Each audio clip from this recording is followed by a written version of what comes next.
pas un roman historique. Toute ressemblance avec des personnalités, autant que toute similitude de noms, de lieux, de détails, ne peut être l'effet que d'une pure coïncidence, et l'auteur en décline la responsabilité au nom des droits imprescriptibles de l'imagination. J'écris pour les droits imprescriptibles de l'imagination. La liberté d'Aragon écrivant la semaine 7 est absolument folle, merveilleuse. En 1815, la Restauration, c'est vraiment le temps des girouettes. Il y a même un dictionnaire des girouettes qui paraît à l'époque, c'est-à-dire tous ces gens qui changent d'uniforme et qui vite tournent leur veste. Et c'était compliqué. Imaginez des hommes d'ancien régime qui ont vu la Révolution, puis qui ont vu le Consulat et l'Empire, puis qui ont vu la Restauration, puis à nouveau l'Empire, et puis les renseignements à la Restauration. Donc, qui croire, qui suivre, où est la loi, où est l'honneur, où est la fidélité, qui nous, demande le texte à plusieurs reprises, qui est le... Qu'est-ce qui fait le tissu national?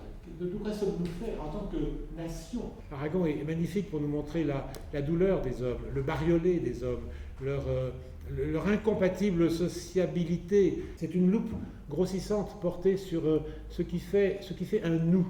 Et Aragon est très passionné par cette question qui revient plusieurs fois. C'est qui, nous? On ne peut pas compter les personnages de la semaine sainte, ça dépasse l'imagination. Je pense qu'il y en a une infinité. Je ne sais pas comment Aragon a travaillé. Alors en plus, ces personnages ont plusieurs noms. Parce qu'ils ont leur nom dans un régime, ils ont leur nom de... Alors par exemple, Berthier. Le maréchal Berthier, qui a gagné ses galons à Wagram, s'appelle le prince de Wagram. Et en plus, il est le prince de Neuchâtel. Alors tantôt on voulait le prince de Neuchâtel, tantôt le prince de Wagram, tantôt Alexandre Berthier, et puis sa maîtresse l'appelle Sandro, donc tantôt Sandro, voilà. Donc Berthier, il a 4 noms familiers qui... alors vous attrapez ceux que vous pouvez. Il y a le duc de Berry. Alors le duc de Berry, moi je ne savais pas trop qui était le duc de Berry. Alors, ok, j'ai compris assez rapidement, c'est le fils de monsieur. Mais qui est monsieur? Le frère du roi, le futur Charles X. Bon, mais le roman ne le dit pas. Le roman dit monsieur, ou bien il dit Charles. Et puis on apprend, alors le duc de Berry, on l'identifie assez rapidement. Mais alors il est petit, il n'a pas de cou, il a des yeux à fleur de tête, il pleure beaucoup. Et il a un langage de charretier. Voilà, alors ça fait des caractéristiques qui reviennent au fil du roman, on identifie, on suit assez facilement le duc de Berry. Mais le génie d'Aragon, je dirais, sa très grande difficulté pour nous lecteurs, c'est qu'il n'y a aucun point de vue surplombant. Tous ces personnages ne parlent des uns des autres qu'en relation les uns avec les autres.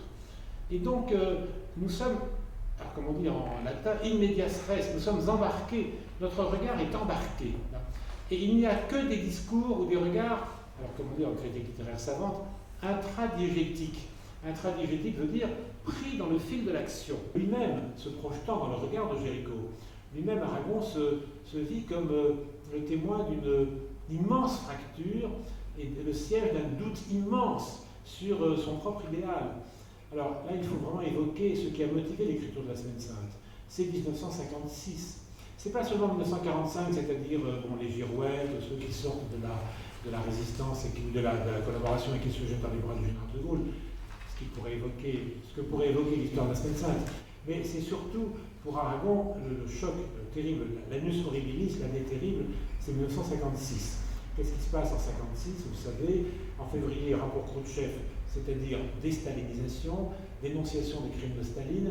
Et la déstalinisation, c'est que d'un seul coup, les dieux sont morts, n'est-ce pas? Il n'y a plus, le ciel est vide, il n'y a plus de direction, il n'y a plus de... Bon, c'est très grave du point de vue de la géopolitique mondiale. Et puis, en novembre, bien sûr, les chars soviétiques à Budapest pour écraser un soulèvement populaire. Beaucoup de communistes quittent le parti cette année 56, et Aragon tient bon. Il écrit même un article assez virulent sur les hommes d'honneur et les hommes de conscience, en disant que les hommes de conscience sont faibles, et les hommes d'honneur, les hommes de fidélité, ils tiennent bon parce qu'ils ont de l'honneur. On sourit souvent dans la Semaine Sainte. C'est une fresque, une épopée d'Aragon héroïque comique. Théodore Géricault se trouve un peu par hasard pris dans la maison du roi. Un ami, Marc-Antoine Dominy, l'a persuadé de rejoindre pour la beauté de l'uniforme et surtout pour l'amour du cheval ce corps d'élite, mousquetaire gris de la maison du roi. Un grand trou de pitié se fit en lui et cette pitié l'amène à suivre le roi. Son idéologie le porterait plutôt vers, sinon Bonaparte, du moins, pas les aristocrates. Dans ces personnages qu'on croise, je pense amusant de citer Lamartine. Ah oui. Parce que là, il n'y a pas de grandeur ni de solennité, mais Lamartine va conseiller à Géricault d'aller en Italie pour améliorer sa peinture. C'est ça, ouais. Et Lamartine refusera de franchir la frontière et, comme il dit, de se dénationaliser. Ce qui est pour Aragon effectivement un critère extrêmement fort, ne pas quitter la France occupée. Et le roman cherche à nous perdre, parce que les personnages sont perdus, parce qu'ils ne savent pas où ils vont. Et dans La Semaine Sainte, on a des rêves récurrents et très importants de ces hommes brisés ou fatigués, et des rêves extraordinairement, des cauchemars, et notamment le rêve de Céleste de Durfort. Aragon, avec beaucoup d'empathie, suit dans le détail la vie de ces hommes. Il y a par exemple le duc de Richelieu. Alors là aussi, éminent personnage.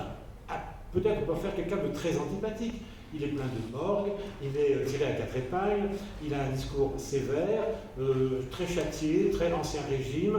Il chemine douloureusement parce qu'il dit je blesse, parce qu'il a caché son or dans sa ceinture et sa ceinture s'est répandue dans ses bottes. L'histoire, ce n'est jamais que la mythographie d'un peuple réécrivant à son profit le récit des événements. La prise de Grenade en 1492, la chute de Grenade, les Arabes sont rejetés en Afrique, les Espagnols font la reconquista de la péninsule et on efface un royaume, on renvoie le peuple arabo-musulman et sa culture est effacée et n'a pas d'avenir.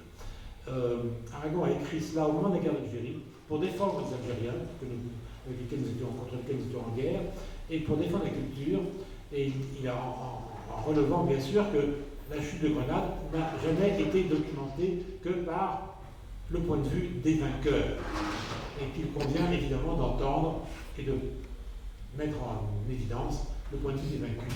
C'est en même temps de permettre peut-être la renaissance de la force, du courage, de se révolter, de se battre, et connaissant le passé, de faire qu'il ne recommence pas.